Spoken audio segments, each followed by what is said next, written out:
All right, welcome on in everyone to this episode of First CSP, the channel dedicated to bringing you the first council shoulder patch issued from each council in Scouting America, both past and present. Today we're going to take a look at Bucktail 509 out of Pennsylvania. This council was chartered in 1930. In more recent collecting guides, the first issue is just listed as T1. However, if we go back to older collecting guides, it was divided into two variants, the T1A and T1B. We've got a ton of patches to take a look at because this was their standard issue and they have had a number of production runs, it seems. So we'll start with this one on the patch table. Again, obviously a T1.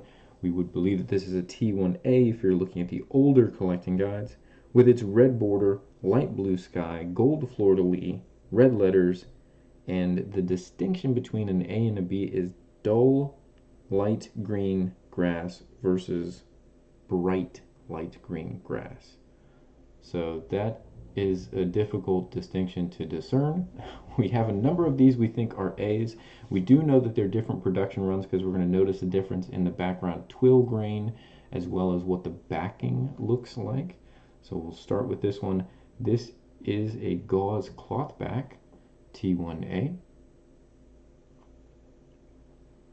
And we'll start putting some comparables below it as well. So here we have another T1A.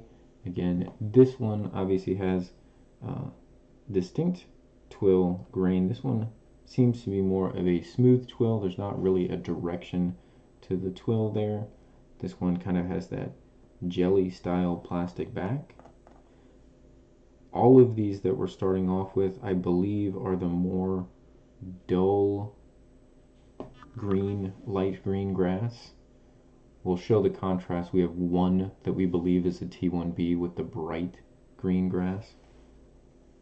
I'm going to take off the cloth one there. Here's another example of a T1A. Again, now the twill moving to the left. The first one we showed was to the right, and a little bit of a darker blue by comparison.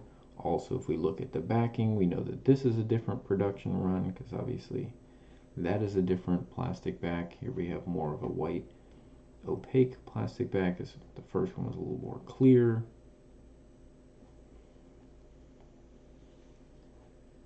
We've got another one here.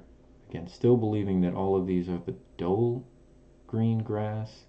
It's another T1A.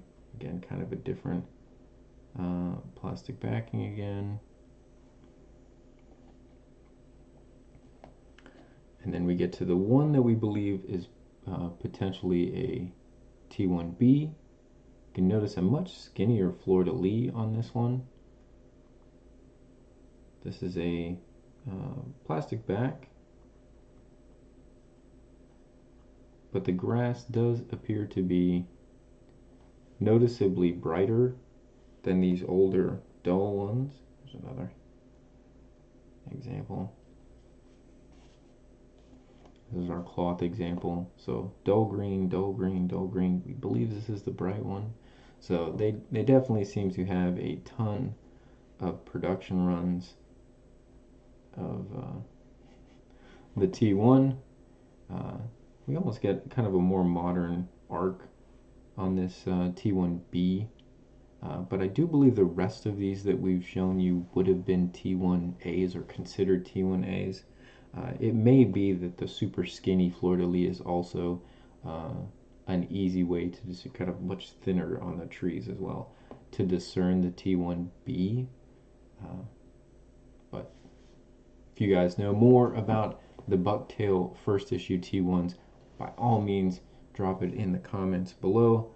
But definitely the one that seems a little bit different is this last one. So we believe that is an example of a T1B, but there do seem to be a ton of production runs for the T1A as well.